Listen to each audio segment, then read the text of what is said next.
la licenciada Laura Peña Izquierdo, querida amiga nuestra, de la casa, hombre. amigo de la familia. Muy buenos días. Buenos días, bienvenida. Gracias a ustedes. Para mí es un honor siempre compartir con ustedes en esta mesa tan interesante. Mire cómo va Copardón.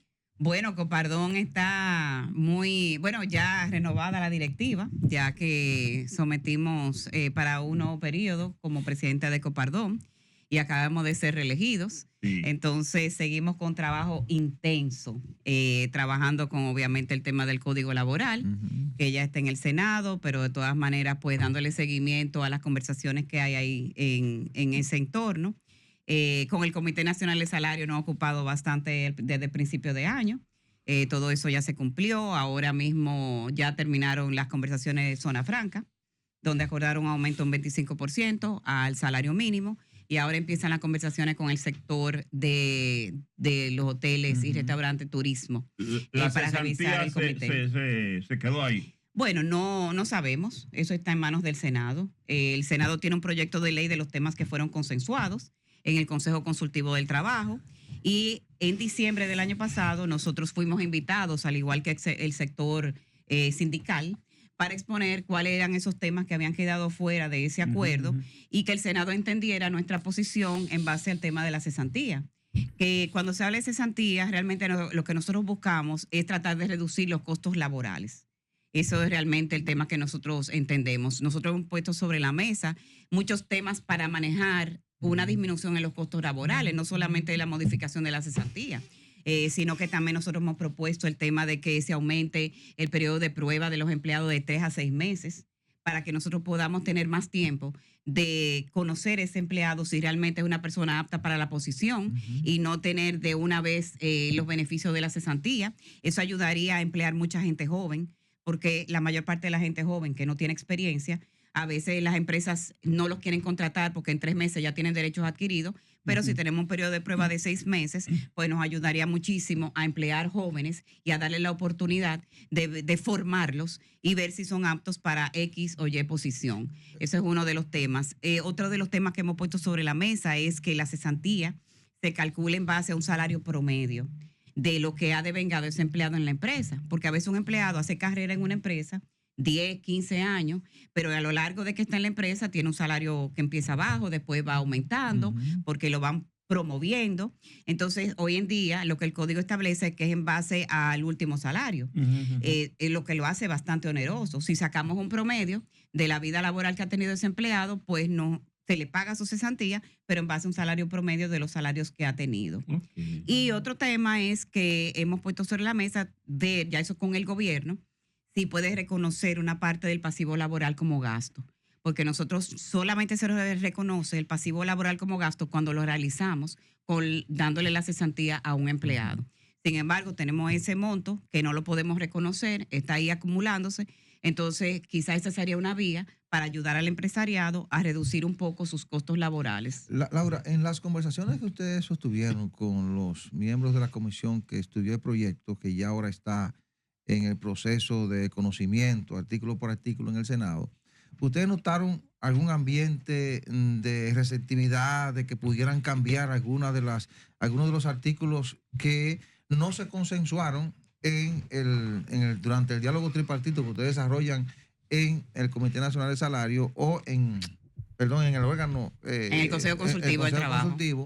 Y que, bueno, llegado allí, bueno, se planteó la posibilidad de que se cambie. Ustedes plantearon que es necesario, no la posibilidad, que es necesario que se cambie. ¿Ustedes notaron algún estado de ánimo favorable a hacer cambios? ¿Ustedes ven a la esperanza de que puedan hacerse cambios a ese código, a ese proyecto de código que se mandó al Congreso de la República? Nosotros realmente lo que notamos es que ellos fueron receptivos y que ellos entendieron nuestra posición. Ellos dijeron que agradecían nuestra visita porque muchas veces leyendo un documento no se entienden algunas posiciones que nosotros les aclaramos. ¿Por qué? Porque ustedes saben que se ha manejado en la prensa que el empresariado quiere eliminar la cesantía. Y ellos entendieron nuestra posición de que nosotros no queremos eliminar la cesantía. La cesantía tiene una razón de ser y es que el empresario puede despedir unilateralmente a un empleado sin razón y eso hace que nosotros tenemos que resarcir a ese empleado que se va a quedar sin trabajo y que va a durar unos meses en lo que consigue un nuevo trabajo. Nosotros lo que queremos es sustituir o bajar un poco ese costo que tenemos por alguna certidumbre. ¿Por qué? Porque en otros países se han manejado los temas de tope de años. Nosotros tenemos 21 días por cada año de trabajo, es infinito. Entonces, es importante que nosotros tratemos de ver si llegamos a un acuerdo para establecer un tope de años o un tope de salario. Es simplemente eso. Nosotros lo que queremos es que se haga entender que nosotros lo que buscamos con esto es que se incentiven los empleos, crear nuevas posiciones de trabajo en las empresas existentes y que empresas que están en el sector informal, pues entonces decidan formalizarse, porque a través del empleo formal es que hay protección social. Ahí es que tenemos protección de riesgos laborales, de salud y de pensiones, que es muy necesario para el país. Incluso eso ayuda al Estado, porque el empleado que está en la parte informal lo que hace es que va a los hospitales públicos. Entonces, eso incrementa el presupuesto del Estado con la cantidad de personas que está en el sector informal. Laura, Sí. el mercado laboral está cambiando. Así es. Y está cambiando duramente. Está cambiando con una mano de obra menos calificada que debería ser y estar más calificada y sin embargo menos calificada, a pesar de que más gente están saliendo de cursos técnicos y de universidades. El mercado laboral está cambiando porque hay más reclamos, hay un movimiento cada vez mayor de migración en el mundo. No es solo República Dominicana, en el mundo. El mercado laboral está también cambiando porque está cambiando la naturaleza de lo que hay que producir. Los empresarios de República Dominicana, el sector patronal de República Dominicana, ¿cómo está viendo esa transformación del mercado laboral y de la productividad en República Dominicana como posibilidades? Hay una demanda cada vez mayor de alimentos, de comida y también de la posibilidad de lo que tiene que ver con la producción de elementos tecnológicos, aunque sea a nivel de piezas. ¿Cómo ustedes están viendo esa transformación que se está dando? Sí, gracias por la pregunta. Nosotros tenemos muchos años como sector empresarial preocupados por el tema de la educación y la formación de los recursos humanos, porque cada vez se nos hace más difícil a nosotros encontrar mano de obra y capital humano apto para las posiciones que nosotros tenemos disponibles en nuestras empresas. En ese sentido, nosotros hemos hecho varios estudios sobre cuál es la demanda de posiciones del sector empresarial y de calificaciones y cuál es la oferta que hay de estudios y de formación. Y hay una brecha muy amplia en ese sentido que nosotros hemos resaltado y que estamos tratando de que se cierre. De hecho, nosotros fuimos participantes de una bienal hace poco de temas de educación y formación, donde estuvimos reunidos con altas casas de estudios, donde ellos nos exponían que ya tienen disponible algunas carreras que nosotros como sector empresarial no conocíamos. Entonces nosotros le propusimos que creáramos una mesa de diálogo, una mesa permanente. ¿Cuál es carrera? Carreras, por ejemplo, técnicas, profesionales, que tengan que ver con temas de tecnología. Algunas instituciones ya las tienen. Incluso el Infotep sabemos que tiene disponibilidad y se están utilizando. El Infotep realmente ha hecho un trabajo espectacular, creando más centros. Tienen aproximadamente, creo que 48 centros de trabajo a nivel nacional y ahí nosotros como sector empresarial lo estamos utilizando, pero necesitamos más. Entonces, a nivel privado sí nos reunimos con varias casas de estudio donde ellos decían, ya nosotros tenemos unas carreras técnicos profesionales. Bueno, pues entonces acérquense a nosotros y vamos a ver cuáles son esas y nosotros le vamos a mandar las personas que necesitamos capacitar. Pero el mundo ha cambiado. La parte de la tecnología y el cambio en tecnología todavía no ha llegado tanto a República Dominicana, pero va a llegar. Nosotros no estamos exentos de los cambios mundiales con necesidad de carreras STEM. Entonces, en ese sentido, necesitamos llevar a la juventud a que esas son las carreras que se necesitan, manejo de data, conocimiento de temas de software. Nosotros tenemos que salir un poquito de las carreras tradicionales, que si derecho, contabilidad y demás, y tratar de orientar a esos jóvenes a esa carrera. Y uno de los puntos que nosotros propusimos es que esas altas casas de estudio vayan a las escuelas, que vayan a los colegios, para que vayan identificando talento, desde las escuelas, que no esperen a que salgan, sino que los vayan incentivando desde el colegio, desde la escuela, a esas carreras que son las necesidades que tiene el sector empresarial. Ustedes se han detenido, no sé si lo han hecho alguna vez, en evaluar, en valorar. Hay un tema con la calidad del empleo que tiene que ver con que el Estado en estos países es el mayor empleador, pero el Estado es muy laxo en la exigencia de la calidad del empleado. Exige muy poco. Llegó un momento en que, por ejemplo, el PLD se ocupaba un poco de la formación de los recursos humanos en las instituciones públicas, pero por lo regular el Estado es muy laxo, no se ocupa de eso. Y a ustedes les afecta, como sector patronal, muchísimo que hayan empresas, en este caso el Estado, que emplee cualquier tipo de recursos humanos. ¿En algún momento ha sido preocupación de ustedes ver cómo los gobiernos, no hablo de este, sí, en general, en sentido general, se ocupen un poco más de la calidad del empleado o del recurso humano, porque en algún momento incluso el sector patronal, el sector privado se beneficiaba de la calidad de recursos en el sector público? Claro, porque son las personas que nos asisten a nosotros en los diferentes procesos que tenemos que buscar ayuda. Nosotros no nos hemos reunido con ninguno de los gobiernos para hablar de ese tema específico, pero entiendo que eso poco a poco ha ido cambiando en algunas instituciones públicas, donde a veces lo mandan fuera a formarse y traen capital, y ya los traen ya preparados y le dicen tienes que quedarte más o menos 2 o 3 años aquí cumpliendo porque te pagué. Entonces yo entiendo que sí ya hay una preocupación, no solamente a nivel empresarial y privado, sino también a nivel gubernamental de tener recursos humanos preparados porque es una exigencia mundial. Todo esto se traduce en que nosotros reflejemos a nivel mundial con nuestros pares, con el tema comercial que tenemos, esa preparación. Entonces, cada vez más necesitamos que los recursos estén preparados y el gobierno entiendo que poco a poco, pues, también tendrá que hacerlo, o ahora, lo está haciendo también. ¿Hasta dónde le hace bien?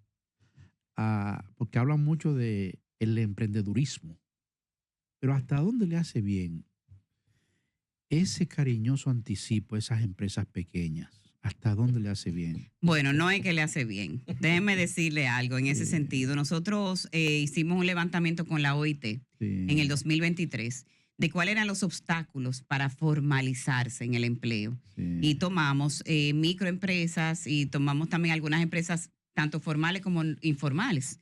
Y el principal obstáculo es el pago del anticipo. Ese es el principal obstáculo para formalizarse. ¿Hasta la cuánta? Y los costos laborales, las dos cosas. Sí. Pero fíjense que en el proyecto de modernización fiscal que se sometió el año pasado, que se retiró, estaba contemplado una disminución en el pago del anticipo. Ojalá que eso se pueda retomar, porque eso ayudaría a incentivar nuevas empresas. Porque aquí hay muchos impuestos. Es transitorio. Sí, la de los cheques, ¿te acuerdas de los cheques? Sí, los cheques está ahí transitorio. La del pasaje de aéreo se quedó ahí. El anticipo se quedó ahí. Entonces, ¿cómo es posible que un Estado todo es por transitorio y los gobiernos se hacen los locos? No, y fíjate qué pasa con el anticipo. El anticipo toma en consideración el año que quizás te fue bien, pero no todos los años son iguales. Hay años buenos, hay años malos. Entonces, muchas veces, porque me afecta a nosotros como empresa, estoy pagando un anticipo en base al año pasado, que quizás fue un año bueno, entonces este año no tengo tan buena expectativa y estoy pagando ese anticipo tan alto que no me permite, o sea, que tengo que pagarlo mensual obligatoriamente. Me disminuye mi cash flow en la empresa. ¿Ustedes están de acuerdo con la venta electrónica vía impuestos internos? ¿Están de acuerdo ustedes? Bueno, o sea, el tema de la factura electrónica. Sí, bueno, todos tenemos que acogernos a una manera de formalizar, una manera de regularizar. Pero hace años que están en eso. Sí, sí. ¿Y por qué será que no quieren, Laura? Bueno, ya las empresas se han acogido. La mayoría. Sí, por obligación. Ya, por ejemplo, yo que estoy en el sector asegurador, ya todas las empresas están con la facturación electrónica. ¿Usted está de acuerdo o percibe muy bien que impuestos internos se adentran a las cuentas los bancos? Bueno, tenemos que tomar en consideración. ¿Qué usted siente? Díganos la verdad. Bueno, la facturación electrónica ya es una realidad. Es inconstitucional. Es algo que tenemos que valorar. Que usted le vaya a ver su cuenta. Mire, Laura, tú me dices que son 10, pero yo veo aquí que tú tienes 100 millones de pesos. ¿Y cómo usted? Yo creo que usted se expresa. Sí, igual, si ahí, usted- miren, ¿y qué es lo que pasa? Laura? eso es algo que tenemos que analizar en el sector empresarial. Y recuerden que hay muchas empresas que ya están regularizadas Sí. y supervisadas y tienen que transparentar sus estados financieros. Ajá. Ahí está la banca, ahí está el sector de mercado de valores.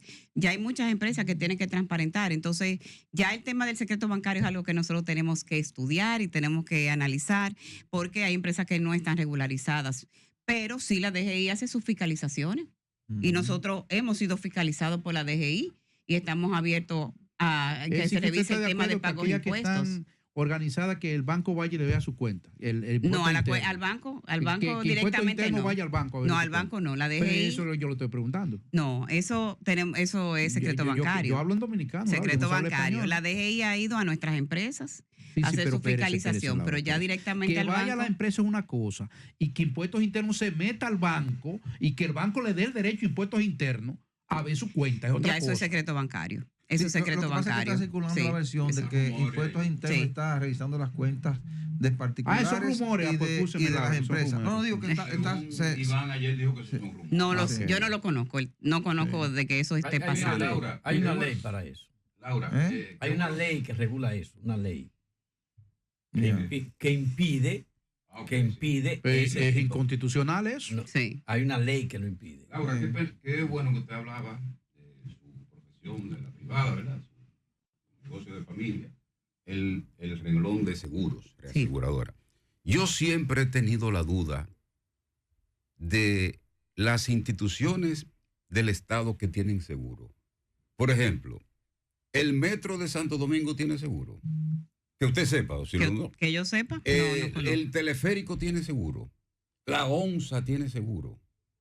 Esas son cosas que a veces uno se pregunta y dice, ven acá, y si a mí me pasa algo en el metro, Debe tener un seguro. se me va a llevar el quien me trajo. Y otra cosa, la tragedia del Yexé. Ay, sí. ¿Habrá una compañía aseguradora que resista todas esas demandas? Miren, las compañías de seguros se resguardan con el reaseguro. El reaseguro es el seguro del seguro. Entonces, en ese sentido, las compañías están preparadas para afrontar este tipo de pérdidas. Recuerden que estamos en un país donde estamos expuestos a siniestros catastróficos de la naturaleza, como son los ciclones y los terremotos. Entonces, en ese sentido, si la compañía de seguro tenía su colocación de reaseguro, pues eso no habrá problema en enfrentar la pérdida que ha sucedido.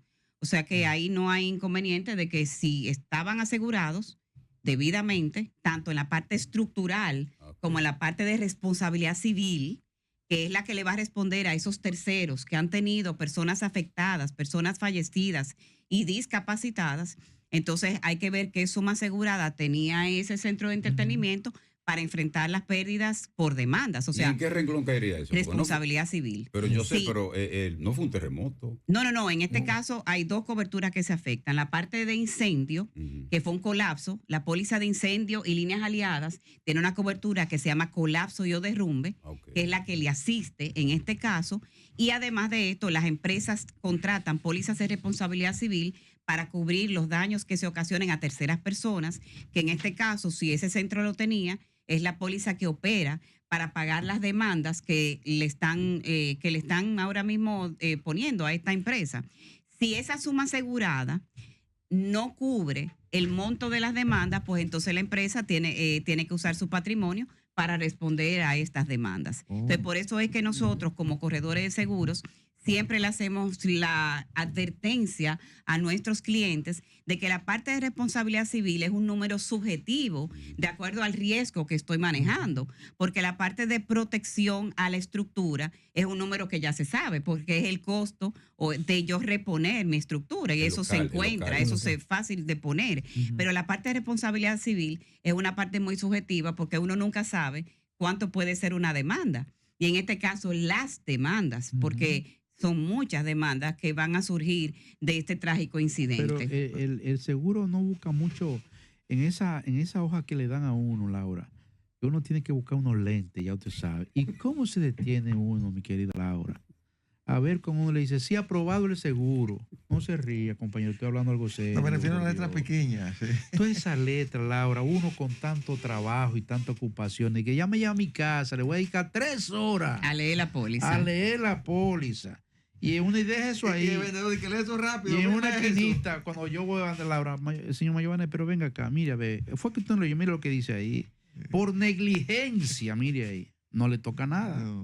Usted fue negligente. Eso no le puede tocar, Yesenia. Miren, como usted dice, el contrato de seguro es complicado y por eso es que existimos nosotros los asesores de seguro, para transparentar todas esas Sí, los exclusiones asesores. que uno tiene, para que usted no tenga que pasarse 3 horas leyendo. Usted contrata un corredor Muy bien, que entonces le explica toda esa letra pequeña que tiene seguro y se la pone en letra grande en la carta que le manda.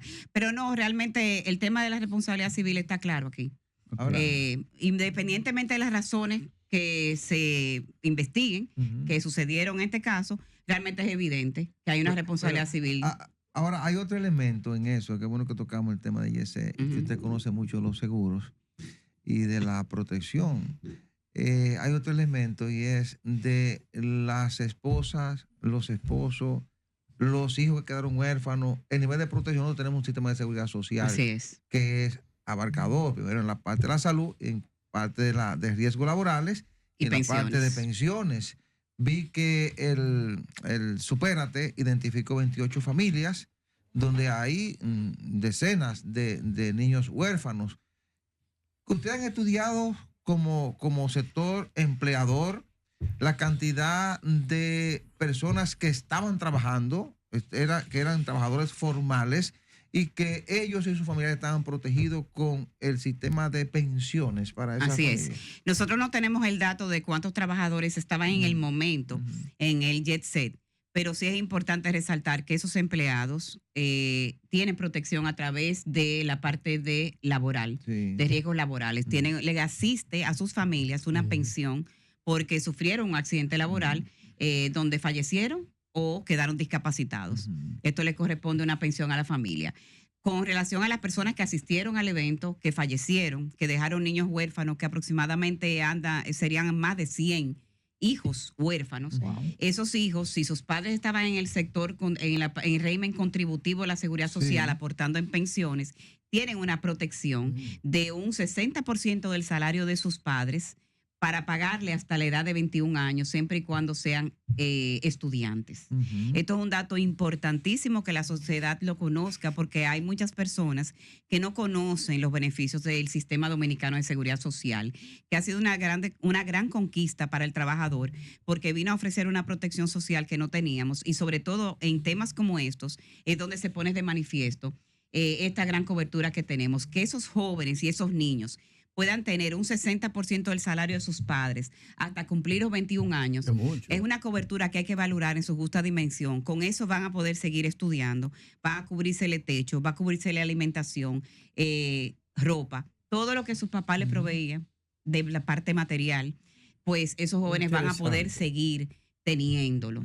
No tendrán a sus padres, que es la parte más importante, la parte afectiva, pero la familia que ha quedado a cargo de esos niños y jóvenes podrá, a través de este sistema, poder seguir cubriendo esos gastos que sus padres les cubrían. ¿Y dónde se canaliza eso? A través de las AFPs.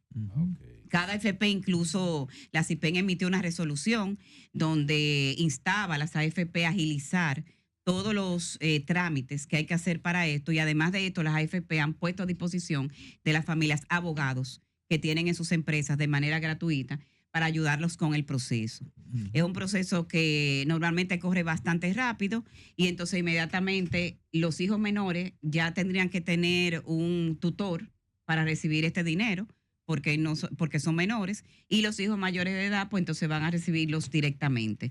Aquellas personas que fallecieron, que tenían hijos mayores de 21 años, esos hijos pueden recibir el fondo de la cuenta de capitalización individual completo como masa hereditaria. Esta masa hereditaria no paga impuesto sucesoral.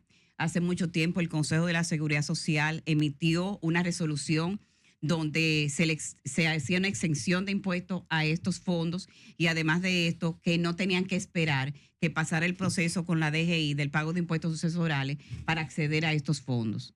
O sea que, al igual que un seguro de vida, que tampoco se le afecta el tema impositivo. Igualmente lo que es la CCI, la masa sucesoral, la cuenta de pensión individual, no se afecta por pago de impuestos sucesoral, sino que pasa directamente a las familias.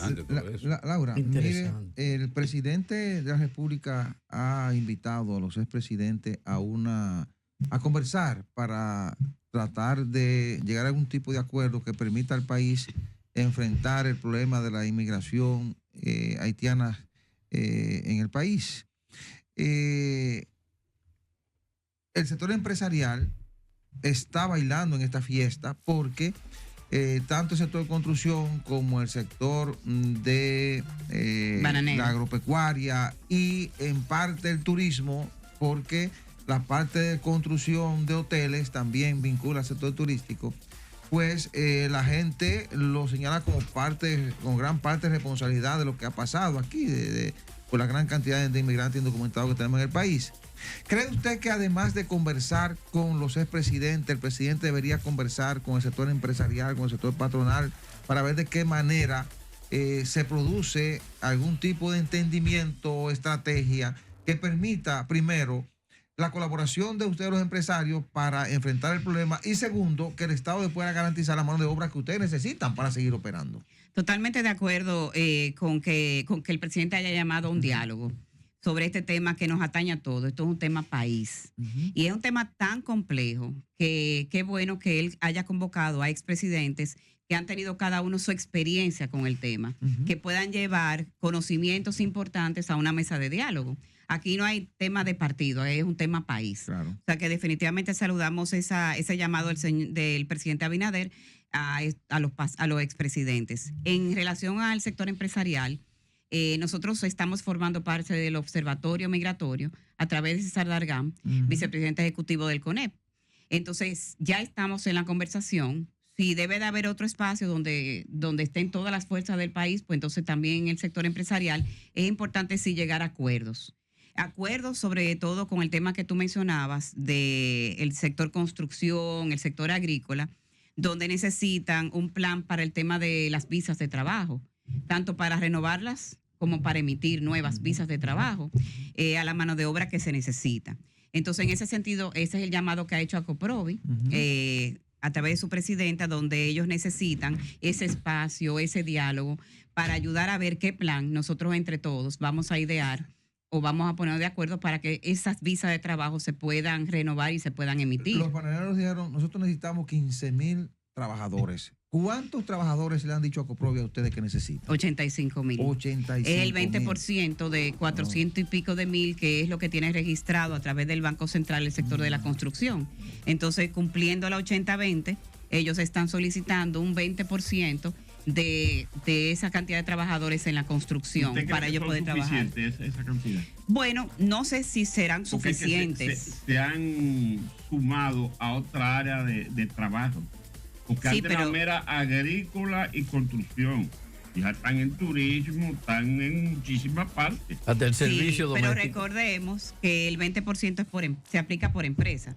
Cada empresa que tiene empleados extranjeros tiene hasta un 20% de la mano de obra que pero puede eso no tener. se cumple. Bueno, en algunos sectores sí, en otros se trata de cumplir con esa ley. Por eso el sector construcción pide que sea un 20% Laura, que se le otorgue ¿hasta visa. dónde perjudica que uno de esos que están en la construcción de buenas a primeras vaya al Ministerio de Trabajo y diga que en vez de un mes que él estaba ahí, él tenía 2 años y le pone 2 abogados? Eso es algo que también hay que atender, porque todas esas construcciones están llenas de abogados que lo que están buscando es una oportunidad de ganarse ese dinero. Y realmente las empresas organizadas de la ¿Qué quiere decir construcción, eso? Que lo que va viene. bueno, las Esa empresas, cantidad de empleo que ustedes ponen ahí, martillándolo con mano de obra barata, beneficiando de eso, les trae ese problema. sí, pero déjame hacerte una aclaración, que dijiste mano de obra barata.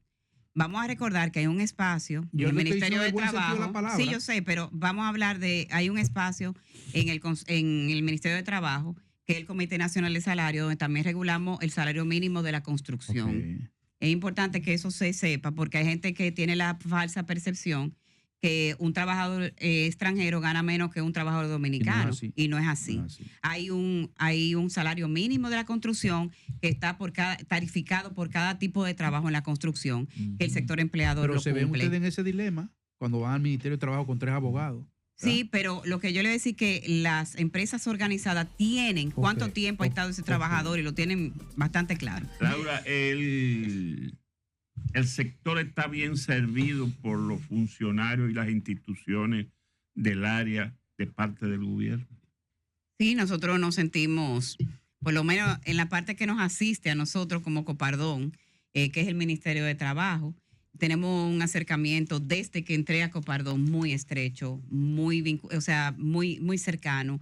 Nos escuchan siempre que necesitamos cualquier reunión, tanto con el ministro anterior, Luis Miguel de Camps, como con el ministro actual, el señor Eddie Olivares. Desde que entró el primer día, me dijo que estaba a la orden en su despacho. Tuvimos nuestra reunión con el sector empresarial y además de que tenemos muchos espacios de trabajo tripartito que funcionan constantemente. Hablaba del CCT, que es el Consejo Consultivo del Trabajo, que es el espacio tripartito donde estábamos analizando el tema de la modificación del código, y el espacio del Comité Nacional de Salarios, que siempre cada 2 años pues se convoca para el tema de el salario mínimo, esa revisión. Y en esos espacios nosotros hemos tenido siempre mucha apertura. Mi experiencia es que de verdad que saludo ese respeto que hay por el tripartismo en el país. El tripartismo lo que hace que haya paz social, una paz social anhelada en muchos países de nuestra región. Cuando participo en espacios en otros países, en Ecuador, en Chile, en Centroamérica, todos realmente nos extrañan tener una paz social como la que tenemos nosotros, nos envidian. Bueno. Ellos dicen, wow, República Dominicana es para nosotros un país envidiable. Bueno, en términos de crecimiento económico, número 1, y en términos de paz social, porque muchos de esos países tienen temas importantes con el tema del tripartismo. Gobernabilidad, institucionalidad. Así Laura, el mundo está cambiando rápidamente. Y nosotros estamos de cara al mundo, aunque no querramos. Hay nuevas políticas económicas en Estados Unidos impuestas a partir de una campaña del hoy presidente Donald Trump, que pudiera afectarnos a nosotros o que pudiera ser una oportunidad para nosotros. El hecho cierto es que en ese cambio del mundo que está sucediéndose básicamente por las acciones de Estados Unidos y China, ¿cómo nos ubicamos nosotros desde la perspectiva empresarial? Sí, miren, nosotros en Copardón, pues obviamente lo que nosotros siempre vemos es la parte laboral. Y obviamente sí hemos visto el tema, nos preocupa, obviamente el tema comercial. Con las medidas que Trump ha tomado, una de las preocupaciones que hemos tenido es el tema de que puedan haber personas que estén en Estados Unidos que tengan que emigrar quizás de retorno al país por las medidas que Trump ha tomado. Pudiera en ese sentido afectar el tema de las remesas. Hay algunas economistas, algunas personas que han dicho que quizás eso pueda disminuir. Y ustedes saben que el tema de las remesas ha sido una de las entradas de dólares importantes para el país y se mantienen muchas familias. Eso hay que seguirlo monitoreando y ver cómo se afecta. Y en el tema comercial, ahí pudimos ver que con las medidas de los aranceles, el 10% que fue lo que se estableció para los productos de República Dominicana, fue uno de los menores para el área, porque hay otros que fueron mucho más. Ahí vimos como de una vez el gobierno dominicano pues envió al canciller, al ministro de Comercio para atender esos temas, y lo que nosotros estamos como sector empresarial a través del CONEP, porque el CONEP es que nos representa, el ARD en términos de comercio, tienen una mesa de diálogo para monitorear el tema de cómo se maneja el tema comercial entre República Dominicana y nuestro gran socio comercial que es Estados Unidos. Y la reorientación estratégica de la producción del empresariado dominicano frente al cambio de la demanda del mundo. El tema del nearshoring es el tema que se está atendiendo ahora. Se están creando esas posiciones de trabajo y la preparación y la formación profesional que se requiere para que nosotros seamos una de esas países que nosotros podamos atender esa producción que va a ser necesaria con el tema del nearshoring. Y de hecho ya en términos de zona franca Adozona, que es dentro del sector empresarial que nos representa, pues están trabajando en tener los recursos humanos que se necesitan, esa formación profesional para atender toda esa manufactura que se abre una puerta para nosotros en ese sentido, por la cercanía con Estados Unidos. Laura, el Estado Dominicano, lo ha anunciado varios ministros, tiene en carpeta 143 medidas y que para agilizar el tránsito aquí en la capital. Y dicen que una de ellas es el cambio de horarios en las empresas. ¿Ha consultado con ustedes, han socializado el Estado Dominicano eso de cambiar el horario de entrada y salida de los trabajadores? Precisamente ayer recibí una llamada del ministro de Trabajo, porque cuando la noticia salió el viernes nosotros no nos han consultado formalmente todavía, sino que el ministro de Trabajo nos indicó que va a haber una conversación en donde nos van a convocar al sector empresarial para que lleguemos a un consenso. Me gustó mucho la palabra consenso, porque así es que se deben de manejar los diálogos, de ponernos de acuerdo con el tema de los horarios y las entradas a los trabajos y la salida. Es importante aclarar que nosotros como sector empresarial siempre hemos estado en la disposición de colaborar, porque este tema del tránsito es un tema que también es un tema país que todos tenemos que abocarnos a buscar las soluciones y todos tenemos que poner de nuestra parte.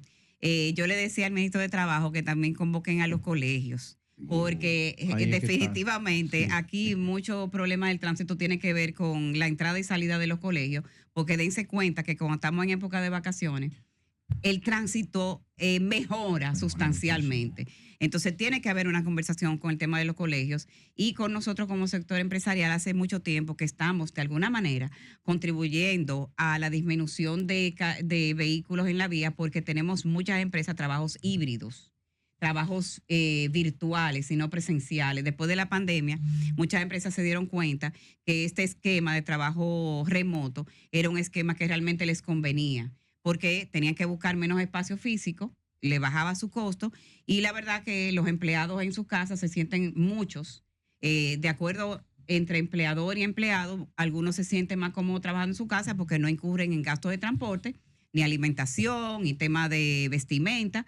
Entonces, en ese sentido, nosotros hemos colaborado con la disminución de personas que andan transitando habitualmente. Entonces, obviamente que cuando nos convoquen a la reunión, con muchísimo gusto vamos a asistir y tenemos que tomar en consideración los diferentes sectores productivos del país, porque no todos tienen las mismas realidades ni los mismos horarios. Hay industrias que tienen horarios que son, o sea, que tienen rotación de empleados en 24 horas, porque funcionan 24 horas.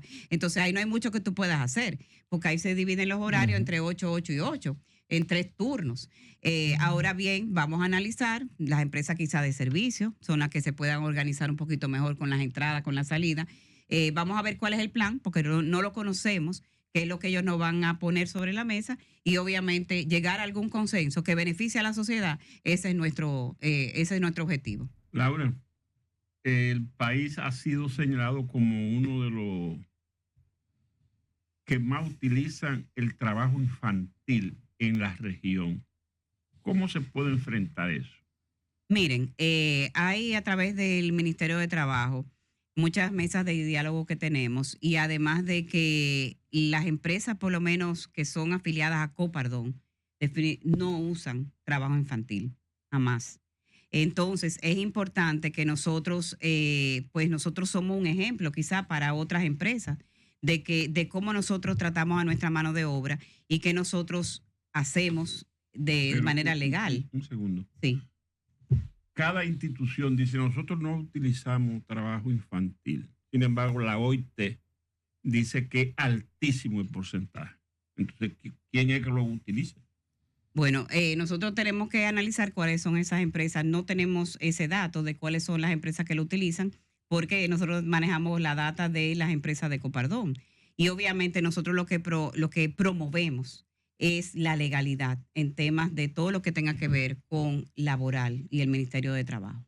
Laura, sabiendo usted, el empresariado, de que aquí hace falta dinero, mucho dinero, por déficit, por deuda, por lo que sea, por energía eléctrica, por la deuda cuasifiscal de 200, casi 300 mil millones de pesos. ¿Usted ha motivado al presidente que vuelva a introducir la reforma fiscal? Nosotros, por lo menos desde el espacio que conozco, que es el de Copardón, y en el CONEP, porque pertenecemos al CONEP, no hemos tenido esa conversación con el presidente de la República. El presidente se quilló tanto que dijo que no me hablen de eso. Nosotros realmente, y mire que hay algunas propuestas dentro de Después esa perdón, cuando él la modificación. retiró, sale, ay, ¿por qué la retiró? Entonces cuando iba, no, que los incentivos no nos lo quiten, que espérate. Es lo mismo llamar al señor Aquero o verlo acercarse. ¿Cómo es el Sí, asunto? y la verdad es que por lo menos en el caso de Copardo, nosotros nunca le pedimos al presidente que lo retirara, sino que hiciera un acercamiento, de que hubiese un diálogo donde nosotros pudiéramos llegar a un consenso en los diferentes aspectos que las diferentes industrias y sectores estaban poniendo sobre la mesa. Porque fíjense que ahí había un aspecto importante que era el tema del anticipo. Es muy bueno. Que sí se tocaba y era algo donde todos los sectores estaban de acuerdo en que se aplicara, porque iba a ayudar al incentivo empresarial y a crear empresas. Sin embargo, pues se retiró completamente el proyecto. Y el presidente dijo que durante su presidencia él no iba a volver a hablar de tema de reforma fiscal. Laura, brillante. Se quilló, Laura, brillante, precisa. Increíble. Laura. Señores, gracias a ustedes por la invitación. Siempre un honor estar Qué bueno compartiendo en tenerla la por mañana. aquí. La madre que Gracias. hace mucho que no visita. Dígale a doña Tienen que Alessandra invitarla. que ella hace Ella parte. viene. Se lo voy a decir. Ella viene. Laura, ya para cerrar, Sí. es verdad que usted está ahí porque cogieron el eslogan de su madre, lo bueno no se cambia. Ah. Efectivo,